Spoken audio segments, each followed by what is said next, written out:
बहुत सारी कठिनाइयों से, बहुत सारी उलझनों से उलझे पड़े थे, जिनको कोई सॉल्यूशन नहीं मिल पा रहा, कोई रास्ता नहीं मिल पा रहा, समझ नहीं आ रहा इस कठिनाई से कैसे छुटकारा पाएं, इसका भेद क्या है, इसका अर्थ क्या है, क्या करूं, कैसे करूं, किस तरीके से करूं। तो जिंदगी की बहुत सारी मुश्किलें आसान होने का एक बहुत बड़ा तरीका है जो बिब्लिकल है, जो वचन के अनुसार है। आप इसको अपनी जिंदगी में अपना कर देखना, ये जरूरी है, क्योंकि प्रभु खुद चाहता है कि हम ये परमेश्वर से मांगे, जो है बुद्धि और समझ। ये दो चीजें ऐसी जो आपको वचन के अनुसार परमेश्वर के सामने रखना चाहिए कि प्रभु ये इन दो वरदानों से, इन दो बातों से मुझे ब्लेस कर। क्योंकि परमेश्वर ने पुराने नियम में कुछ परमेश्वर ने अपने लोगों के अंदर ये बातें डाली थी जिसके द्वारा बड़े बड़े काम लोगों ने किए थे। इसके हमारे पास कुछ उदाहरण भी हैं।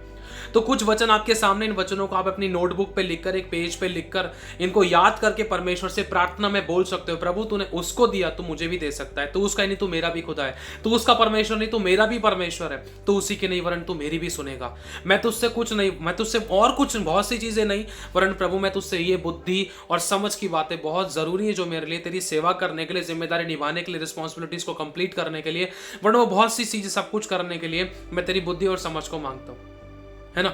हालांकि हम बहुत कुछ चीजें मांगते हैं परमेश्वर से, लेकिन इस बात में जोर देना कि प्रभु हाँ, बहुत दुनियावी संसारिक चीजों में इतना नहीं, वरन परमेश्वर मेरे को बुद्धि और समझ के वरदान इन बातों से मुझे परिपूर्ण कर। इस पे मैं जोर देता हूं, प्रभु ये चीज मुझे आपसे चाहिए, है ना।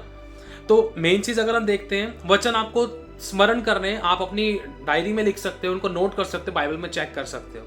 नीति वचन 2 अध्याय 6 आयत में, क्योंकि यहोवा ही बुद्धि देता है। तो इस समय में साफ पता चलता है कि बुद्धि किसके द्वारा मिलती है, परमेश्वर के द्वारा मिलती है। जब आपको बुद्धि चाहिए तो बड़ी बड़ी कठिनाइयां आपके सामने आ सकती थी, जिसको आप सॉल्यूशन में बदल सके। सॉल्यूशन मतलब एक आसान सरल तरीके से उसको, उस कठिनाई को बना सके, आसान सरल तरीके से उसको मतलब परिवर्तित कर सके। क्योंकि यहोवा ही बुद्धि देता है और ज्ञान और समझ उसी के मुंह से निकलता है। तो परमेश्वर से आपको बोलना है, प्रभु जैसे तेरे मुंह से ज्ञान और समझ की बातें निकलती हैं, वो मेरे मुंह से निकले। हालेलुया। कोई भी मेरे को मूर्ख, या कोई भी मेरे को बैल बुद्धि, या कोई भी मेरे को ऐसे ना समझे मेरी बात, मेरे व्यवहार, मेरे चरित्र, मेरे स्वभाव से, मुझे ऐसी बुद्धि और समझ की बातें दे जिसके द्वारा तेरे नाम ऊंचाओ और बहुत बड़ी बड़ी समस्याएं, बहुत बड़ी बड़ी कठिनाइयां चंद शब्दों में ही मतलब आसान तरीके से सुलझा दी जाए। दूसरा है याकूब की पत्री 1 अध्याय 5वीं आयत, यदि तुम में से किसी को बुद्धि की घटी है तो वो परमेश्वर से मांगे। तो परमेश्वर खुद कह रहा है, परमेश्वर का वचन खुद कहता है कि तुम भाई मुझसे मांगो जिसको बुद्धि की घटी है, जो सबको उदारता से देता है और ताड़ना नहीं देता। तुम मेरे से गलत चीज क्यों मांग रहे हो? परमेश्वर साफ कह रहा है, मैं तुम्हें उदारता से दूंगा, तुम मुझसे बुद्धि मांगो। हालेलुया। और उसको दी जाएगी। प्रभु आपका वचन कह रहा है, आप मुझे बुद्धि दोगे, मैं आपसे मांगता हूं, ताकि ये सब कठिनाइयों को, फैमिली, परिवार, सेवकाई, कलीसिया, तन मन धन शरीर प्राण और आत्मा, फैमिली सेवकाई, लाइफ के हर एक एरिया में, financially, spiritually, socially, physically, mentally, घराने, परिवार, अड़ोसी पड़ोसी, नौकरी, बिजनेस, सब चीज़ों को मैं कैसे हैंडल कर सकूं कम से कम समय में, बेस्ट से बेस्ट तरीके से, कि सब कुछ अच्छे तरीके से मैनेज हो जाए और बहुत बेस्ट वे में मैं अच्छे तरीके से सब कुछ अच्छे तरीके से प्रोवाइड कर सकूं और बड़ी गवाहियों के साथ मैं खड़ा हो सकूं। कुछ भी मेरे से गलती ना हो, कुछ भी मिसअंडरस्टैंडिंग ना हो, कुछ भी नुकसान ना हो, कोई परिवार ना टूटे, कोई झटके ना, कोई फटके ना, कोई दुख ना उठाए, कोई नुकसान ना हो। मुझे वो बुद्धि और समझ दे। तो आप परमेश्वर से मांग सकते हो। तीसरा, नीति वचन 3 अध्याय 13 से लेकर 15 तक, धन्य है वह मनुष्य जो बुद्धि पाए और वह मनुष्य जो समझ प्राप्त करे, क्योंकि उसका लाभ चांदी के लाभ से उत्तम है और उसका फल उत्तम सोने से भी बढ़कर है।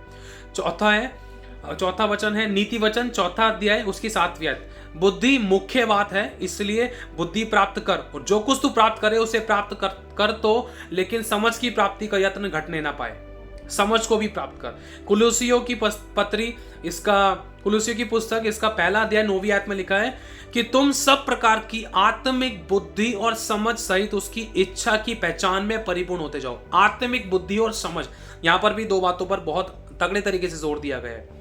अगर हम देखते हैं पुराने नियम में परमेश्वर ने किस किस की जिंदगी में बुद्धि की बातों को रखा था। 1 राजा 3 अध्याय 12वीं आयत में लिखा है, देख मैंने तेरे वचन के अनुसार करता हूं। देख मतलब जब परमेश्वर से सुलेमान ने मांगा था तो प्रभु कहता है, देख मैं तेरे वचन के अनुसार करता हूं, देख मैं तुझे ऐसा बुद्धिमान और समझदार हृदय देता हूं कि तेरे समान ना तो कोई हुआ, ना कोई तुझसे पहले कोई हुआ, ना और ना तेरे बाद कभी कोई होगा। मतलब मैं तुझे बुद्धि देता हूं। क्यों? क्योंकि परमेश्वर से सुलेमान ने मांगा था धन, वैभव, दीर्घायु, ये सब चीज नहीं, उसने परमेश्वर से उसकी महिमा के लिए, उसकी प्रजा के लिए बुद्धि मांगी थी। आप अपने फायदे, हमें अपने फायदे के लिए, प्रभु तेरी महिमा के लिए मुझे तेरी बुद्धि, ज्ञान और समझ दे, तूने सुलेमान को दिया तो मुझे भी दे, तूने उसको बुद्धिमान बनाया, समझदार बनाया, तो मुझे भी बुद्धिमान बना, मुझे भी समझदार बना। हालेलुया। अगर हम देखते हैं यूसुफ को भी परमेश्वर ने उत्पत्ति की पुस्तक 41 अध्याय 38 और 39 आयतों के बीच में लिखा है, फिर फिरौन ने अपने सेवकों से कहा, क्या ऐसा कोई मनुष्य मिलेगा जिसमें परमेश्वर का आत्मा हो? परमेश्वर ने तुझे ये सब बताया है, इसलिए तेरे समान कोई बुद्धिमान और समझदार नहीं है। किसको कहा जा रहा है? यूसुफ को कहा जा रहा है। यूसुफ की गवाही लोग दे रहे, क्यों? क्योंकि यूसुफ के पास बुद्धि थी।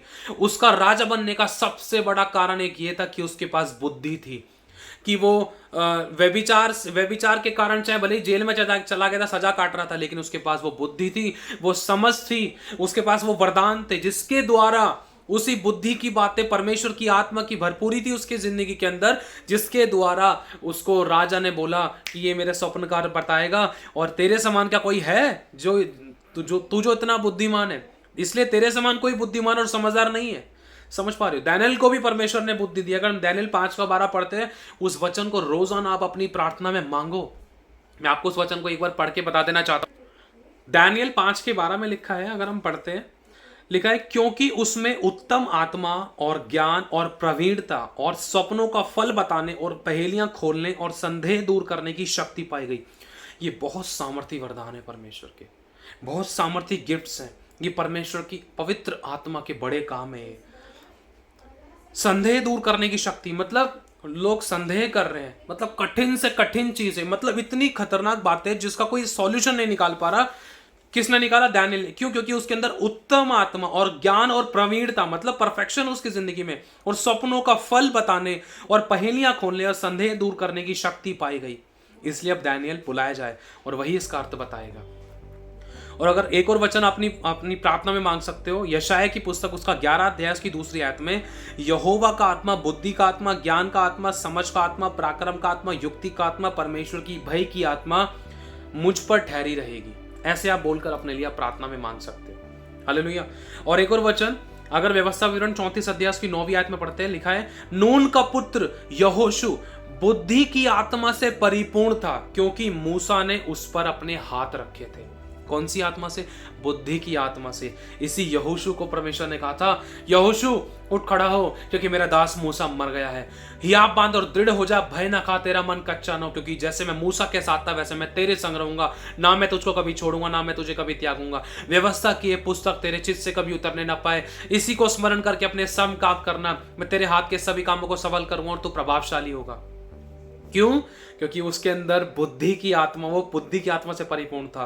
खुदा के काम को करने के लिए खुदा से हमें बुद्धि चाहिए, संसारिक बुद्धि की बात नहीं हो रही यहाँ पे।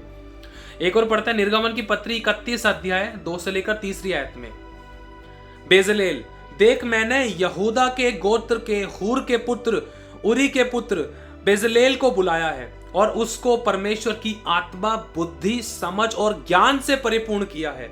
आप परमेश्वर से मांगो कि वे हर प्रकार के काम चतुराई से कर सके। इन वरदानों की, इन गिफ्ट्स की, इन परमेश्वर की सामर्थ्य, इन पवित्र आत्मा के इन कामों की हमें जरूरत है। इसको अपनी प्रार्थनाओं में जरूर मांगे। जो आप बहुत कठिनाई से करते थे, कई दिन, कई महीने, कई साल लग जाते थे, ये नहीं बदल पा रहा, वो नहीं बदल पा रहा, ये हैंडल नहीं हो रहा, वो हैंडल नहीं हो रहा, चाहे बिजनेस है, चाहे घर की रिस्पॉन्सिबिलिटीज है, आप परमेश्वर से ही मांगना शुरू करो। फास्टिंग में चाहे आप आधे घंटे के लिए इन बातों के लिए प्रार्थना करो, चाहे हम 10 मिनट निकालो, लेकिन शुरू करो और कोशिश करो। एक और वचन लास्ट, व्यवस्था विवरण 34 अध्याय उसकी 9वीं आयत में, नून का पुत्र यहोशू बुद्धि की आत्मा से परिपूर्ण था, क्योंकि मूसा ने उस पर अपने हाथ रखे थे। मतलब इस बात से हमें साफ पता चलता है, यहोशू ये व्यक्ति, मतलब परमेश्वर ने अपने लोगों को बुद्धि, ज्ञान और समझ से परिपूर्ण करके सामर्थ्य रूप से यूज किया, और जिसको परमेश्वर ने बुद्धि, ज्ञान और समझ से परिपूर्ण किया, उनकी गवाहियां उनके बारे में वचन में लिखा हुआ है। तो सोच कर देखो आज के टाइम पर इसकी हमें कितनी जरूरत है, अपने फैमिली मेंबर्स को हैंडल करने के लिए, संभालने के लिए, सब कुछ मैनेज करने के लिए, बच्चों को सिखाने पढ़ाने के लिए, अगुवाई करने के लिए, बुराई से बचाने के लिए, परीक्षा में ना पढ़ने देने के लिए, नुकसानों से बचने के लिए, धोखाधड़ी से बचने के लिए, और मतलब गलत लोगों से बचने के लिए, सही अगुवाई में चलने के लिए, कितनी हमें इस बुद्धि, ज्ञान और समझ की बहुत जरूरत है। प्लीज इसको अपनी प्रार्थनाओं में मांगे और खुदावंत के सम्मुख आए और बोले, परमेश्वर तूने जब उन दासों को दिया तो मैं तुझसे मांगती हूं, मैं तुझसे मांगता हूं, तो मुझे भी बुद्धि, ज्ञान और समझ के ये वरदान दे, ये गिफ्ट्स मुझे चाहिए, ये तेरे पवित्र आत्मा के बड़े काम मुझे चाहिए। हालेलुया।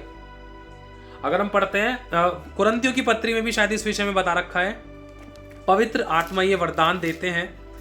अगर हम पढ़ते हैं, एक सेकेंड में आपके सामने निकाल कर पढ़ता हूँ। हाँ, आत्मिक वरदान 1 कुरिन्थियों 12वां अध्याय 7वीं-8वीं आयत में लिखा है, किंतु सबके लाभ पहुंचाने के लिए हर एक को आत्मा का प्रकाश दिया जाता है, क्योंकि एक को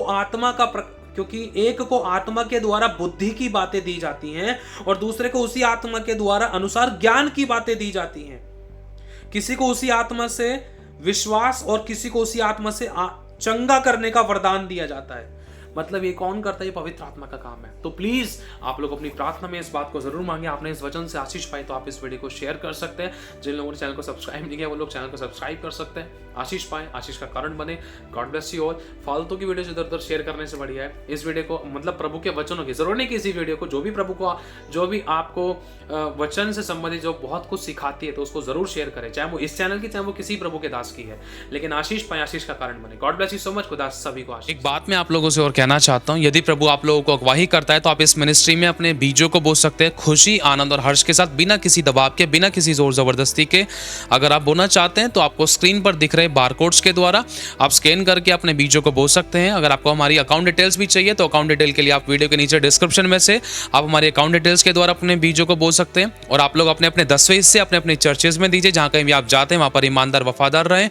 यदि आप नहीं भी बो पाए इस मिनिस्ट्री में तो भी कोई प्रॉब्लम नहीं है, आप लोग दुआ करोगे तो वो भी बहुत बड़ी बात है। खुदा आपकी सोचों पर भी बहुत आशीष दे, आपकी प्रार्थनाओं के बीजों पर, आपके धन के बीजों पर परमेश्वर बहुत ऐसे बरकत दे, रुकी हुई ब्लेसिंग को ले, किसी बली वस्तु की कभी आपको कोई घटी ना हो, हमेशा भला चंगा रखे और अच्छी सेहत दे। और यदि आपको प्रभु अगुवाई करते तो आप इस चैनल को सब्सक्राइब कर सकते हैं, इस वीडियो को शेयर कर सकते हैं। आशीष पाए, आशीष का कारण बने। खुदा सभी को संभाल के रखे। God bless you so much. खुदा सभी को आशीष दे।